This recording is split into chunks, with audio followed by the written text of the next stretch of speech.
Bab 7, Memecahkan Misteri. Setelah 1 tahun berlalu, beberapa orang penduduk desa mendatangi tempat Kisanta berdiam. Dengan napas terhela-hela di antara mereka menceritakan bahwa di desa tempat mereka tinggal terjadi wabah yang mengerikan. Membuat penduduk jatuh sakit, karena air sungai yang mereka minum banyak membuat penduduk terkena wabah. Seiring waktu menjelang malam, mereka bermalam di gubuk reot itu. Entah apa yang membuat mereka datang menemui tempat Kisanta. Mereka meminta tolong untuk mendatangi penduduk desa lalu mengobatinya. Kisanta dan Galuh Tapa mendengar akan hal itu. Mereka akan mengobati penduduk desa Kerinjing, bahkan akan mencari tahu sebab datangnya wabah di kampung itu. Keesokan hari mereka turun dari Bukit Tengkorak. Galuh Tapa dan Kisanta memakai ilmu meringankan tubuh. Mereka semua saling memegang tangan sembari terbang melayang. Tidak memakan waktu lama mereka akan sampai di desa Kerinjing. Setelah sampai di desa itu Galuh Tapa dan Kisanta terkejut melihat prahara yang menimpa penduduk desa, karena nampak sesosok anak kecil dengan wajah merah yang dipenuhi bintik-bintik yang mengeluarkan nanah, dan sekujur tubuhnya mengalami gatal hingga sampai ke tulang. Semua penduduk desa Kerinjing yang terkena wabah, hampir sama dengan anak itu. Dengan keahlian yang dimiliki Kisanta sebagai tabib dan Galuh Tapa sedikit banyak mengerti akan pengobatan. Kini mereka mulai mengobati satu persatu penduduk desa itu, akan tetapi penduduk yang terkena wabah semakin banyak, hingga membuat mereka berdua harus bekerja keras sampai larut malam. Eyang Guru, aku akan mencari sebab timbulnya wabah ini. Jika dibiarkan akan membuat desa ini semakin larut dalam penderitaan. Ucap Galuh Tapa dengan rasa ingin tahu, biarkan aku mengobati penduduk yang di sini, kamu cepatlah berangkat cari tahu apa penyebab misteri fenomena di desa ini. Galuh Tapa langsung berangkat dengan ditemani 4 pemuda desa. Di dalam perjalanan mereka melihat muara sungai, nampaklah warna sungai yang berwarna hitam pekat yang aroma airnya begitu busuk. Seakan ada bau bangkai yang begitu menyengat. Mungkin ini penyebab wabah di desa kita, terucap dari salah satu pemuda desa. Mereka terus menyusuri sungai hingga mereka melihat nampak bayangan hitam. Setelah dari dekat mereka melihat segerombolan orang sekitar berjumlah 20 orang, menumpahkan sesuatu di sungai itu. Hentikan, terucap dari seorang pemuda desa dengan teriakan kencang. Ke-20 orang itu langsung mendekati sekelompok penduduk desa. Tiba-tiba langsung datang menyerang. Terjadilah kemelut pertarungan, semua yang ada di sana, serang menyerang. Keempat penduduk desa dikeroyok dengan 10 orang musuh, perlawanan yang tidak seimbang hingga membuat keempat pemuda desa mengalami luka lebam karena terkena pukulan. 10 lainnya menghadapi Galuh Tapa, dengan mudah pemuda ini mengalahkan lawannya, baru 1 jurus mereka pun sudah terpental. Karena mereka bukan lawan sebandingnya. Melihat 10 temannya sudah tak berdaya, mereka yang tadi melawan pemuda desa Kerinjing, kini menyerang Galuh Tapa. Lawan pun mengeluarkan pedang, akan tetapi pemuda itu langsung menggunakan ilmu meringankan tubuh, dia terbang ke atas menghantamkan ajian rentak bumi dari atas.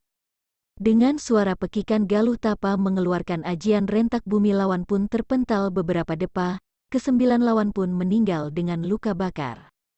Ketua pemimpin musuh tercengang, dengan kedua mata melotot, melihat ilmu yang digunakan Galuh Tapa. Galuh Tapa menghunuskan pukulan ke wajah musuh. Kenapa kalian mencemari sungai ini? Tekan Galuh Tapa kepada musuh. Kami hanya ingin penduduk desa Kerinjing menjadi menderita. Jika mereka sakit kami akan bawa seorang tabib. Tapi kelak mereka sembuh harus pergi dari desa dan kami akan menguasai desa itu, sambung musuh dengan pucat. Awas, kalau wabah ini terjadi lagi di desa Kerinjing, ucap Galuh Tapa mengancam musuh. Musuh pun hanya menganggukkan kepala dengan raut wajah pucat dan keringat dingin membasahi tubuhnya. Pada akhirnya Galuh Tapa membiarkan musuh pergi, dan teman-temannya yang terluka juga ikut meninggalkan tempat itu dengan keadaan luka. Setelah itu Galuh Tapa menolong keempat pemuda yang mengalami luka lebam akibat terkena beberapa pukulan. Dalam waktu 15 menit Galuh Tapa meninggalkan keempat pemuda itu, untuk mencari obat dari dedaunan yang ada di hutan. Setelah dia mendapatkan obat, dia langsung menemui keempat pemuda tadi. Galuh Tapa langsung menempelkan daun yang telah dihaluskan. Keempat pemuda itu merasakan perih akibat reaksi obat yang telah diracik. Sembari mengobati luka, Galuh Tapa bertanya kepada salah satu pemuda desa. "Apakah sekelompok orang menyerang kita tadi, sering melakukan kekacauan?" tanya Galuh Tapa. "Mereka sering melakukan kekacauan karena mereka ingin mengambil hasil ladang kami, karena desa kami kaya akan kebutuhan pangan," jawab pemuda dengan nada tersengkal sakit. Setelah 2 jam lamanya beristirahat mengobati keempat pemuda desa, mereka pun pergi meninggalkan muara tepi sungai. Dengan keadaan yang luka, pemuda desa melangkahkan kaki untuk kembali. Dalam waktu 30 menit, mereka sudah sampai ke desa. Galuh Tapa dan keempat pemuda desa disambut oleh warga desa dan Ki Santa juga ada di sana. Warga terkejut melihat keempat pemuda yang wajahnya mengalami luka lebam. Akhirnya Ki Demang menyuruh masuk dalam rumahnya. Di sebuah rumah Ki Demang, Galuh Tapa menceritakan tentang yang terjadi di desa ini. "Ada sekelompok orang yang nampaknya mencemari sungai yang ada di desa ini, akan tetapi kami datang menghalau mereka hingga terjadi pertikaian. Namun kami berhasil mengalahkan mereka."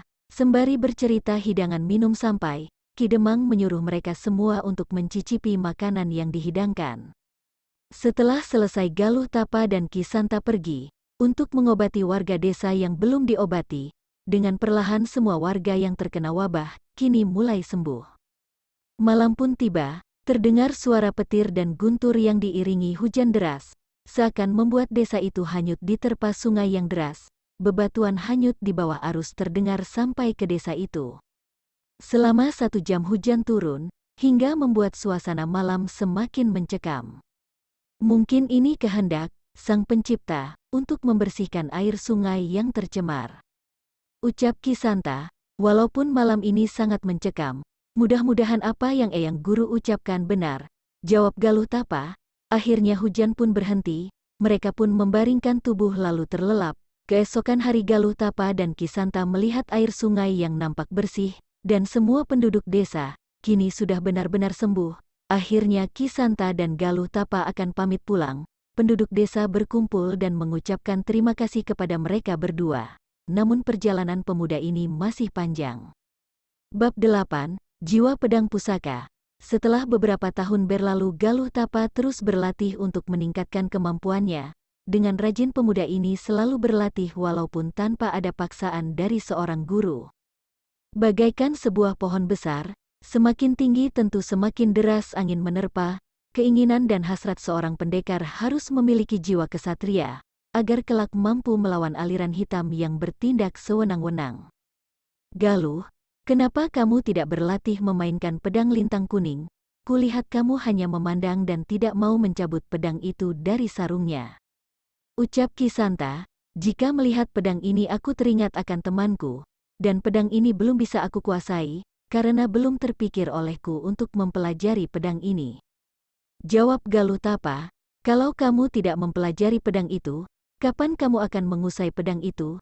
Bukankah pedang ini jadi incaran aliran hitam?" ucap Ki Santa sembari memberi masukan. Galuh Tapa hanya menganggukkan kepala dan memikirkan perkataan gurunya itu memang ada benarnya. Ki Santa banyak mengetahui tentang pedang yang ada pada anak muridnya. Lalu dia menceritakan tentang pedang lintang kuning, karena dia pernah mendengar tentang pedang itu, yang dimiliki pendekar hebat sakti Mandraguna saat itu. Pedang lintang kuning mempunyai kesaktian yang luar biasa, karena pedang pusaka lintang kuning bukan sembarangan pedang, dia memiliki jiwa. Namun pedang pusaka lintang kuning bisa menyedot energi tenaga penggunanya, karena jiwa yang ada di pedang itu belum bisa menyatu pada orang yang memegang pedang itu. Galuh Tapa masih ragu untuk mempelajari pedang pusaka lintang kuning, nampak dari raut wajah pemuda itu yang cemas. Galuh Tapa dengan teliti memandang pedang pusaka lintang kuning yang ada di tangannya. Pemuda ini belum berani mencabut pedang itu dari sangkarnya. Pedang pusaka lintang kuning memancarkan aura yang begitu kuat, terasa saat Galuh Tapa memegang pedang itu. Galuh Tapa benar-benar nampak kayak orang kebingungan. karena pemuda ini belum pernah belajar memainkan teknik pedang, apalagi pedang pusaka lintang kuning. Kisanta melihat raut wajah Galutapa, dengan kepolosannya, "Kenapa anak muridku kau nampak begitu bingung, apa yang kau pikirkan?" tanya Kisanta dengan rasa ingin tahu. Sebenarnya aku ingin memainkan pedang ini, akan tetapi aku belum bisa memainkan teknik pedang. Jawab Galutapa dengan lirih. Dengan bantuan seorang guru, akhirnya Galutapa mau mempelajari ilmu pedang, dan pemuda ini berniat untuk memainkan pedang pusaka lintang kuning. Tanpa ragu-ragu Galutapa membuka sarung pedang pusaka lintang kuning. Galutapa memegang gagang pedang itu, dengan perlahan lalu membuka pedang pusaka lintang kuning, terpancar cahaya keemasan yang menyilaukan mata, pemuda itu menyipitkan kedua belah matanya untuk menahan pancaran pedang itu. Setelah itu Galuh Tapa mulai mengayunkan pedang itu, dengan rasa penasaran pemuda ini menebaskan pedang ke arah kayu besar, hingga kayu itu putus terbelah dua, kena mata pedang pusaka lintang kuning. Sungguh luar biasa pedang ini, dengan satu tebasan langsung terbelah, dan kalau pedang ini mengenai tubuh orang biasa, tentu akan membuat tubuhnya hancur. Gumam Galutapa seraya melihat pedang. Setelah 30 menit memainkan pedang, Galutapa mulai merasakan aura pedang yang begitu kuat. Pedang lintang kuning menyerap energi dari tubuh lelaki itu. Sementara itu lengan tangan Galuh Tapa mulai bergetar menahan pedang itu, lelaki ini mulai merasakan keringat dingin keluar dari tubuhnya. Kini tangan kirinya juga membantu memegang gagang pedang pusaka lintang kuning, pedang itu mulai menyerap tenaga anak itu. Jiwa yang ada dalam pedang lintang kuning, belum bisa menyatu dengan tubuh Galuh Tapa, pemuda ini menahan tarikan jiwa pedang.